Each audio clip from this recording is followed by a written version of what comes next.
That's one thing I would do. Second thing, you know what I would do? I would show the kids non-stop films.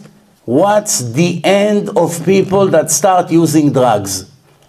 I would make them so paranoid from it that even if somebody will put $1 million cash next to the needle and tell him try it, and the $1 million is yours, they won't even consider it. And that's the only way that it's working. You put fear in the mind of a kid from something, he doesn't want to hear about it. He runs away every time you see it. You understand? I remember when I was a kid, constantly we grew up in Israel, it was Yom Kippur War.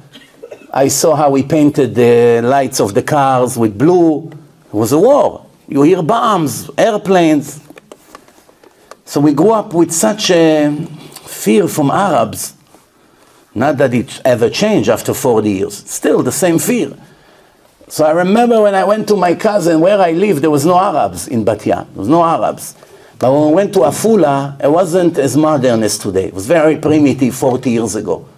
As a kid, I saw an Arab old man with a mustache and a kafia. You know the kafia that they have? I started to run, paranoid, crying, screaming, looking for my uncle's house. When I came, they were all laughing. Why? I saw him. It's like seeing the devil. That's how I was paranoid. You understand? Kids are very soft. You can move them the way you want. If they show them how these people end in the streets, in the snow, in a gas station, asking for 50 cents, and how they end, and how they talk about how they lost everything they have, constantly make them afraid of this, you wouldn't have 10, 20, 30 or 50,000 kids with this addiction today. You wouldn't have every rehab place packed everywhere in the country. They're making now the heroin day. Special things with the government already realize it's an epidemic. On the radio they say, come and learn how to deal with the epidemic. There are a few epidemics today. Cancer. What can you do? There's no cure for cancer. We have to do tshuva and hope that it won't hurt us. That's it. It's not in our hand, the rest. But this is things that we can handle. Same thing, cigarettes. When I was a kid, two things my father always warned me from. Non-stop. I wish he would warn me from other things. But what did they know? They grew up in Israel. It was all secular. But two things he always warned me as a kid. He showed me the cigarette. You see?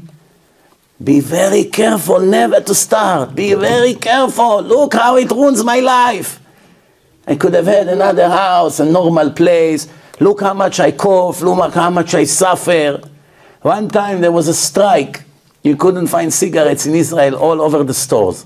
So you know when a person is addicted to cigarette after the meal, you tell them there's no cigarettes left. What happened now?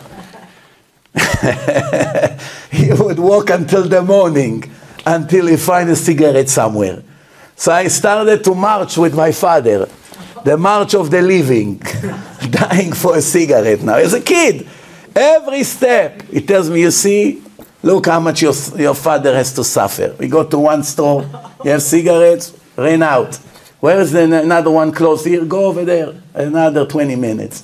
We came to the store, no cigarettes here. Where is the next one? Go over there. 3 hours we walk until he find one pack of cigarettes. And the entire ride he was warning me, you see, don't be a fool like me. It penetrates. You get scared from this. Not one time in my life I tried to see how a cigarette tastes. Even once. Why? That's how you have to deal with the problem. Later it's too late already. Believe me, I one time saw a half-an-hour film about the drug addicts, about heroin. I have no question in my mind. If they show that show in schools, 90% of the addicts you save. What age would you show it?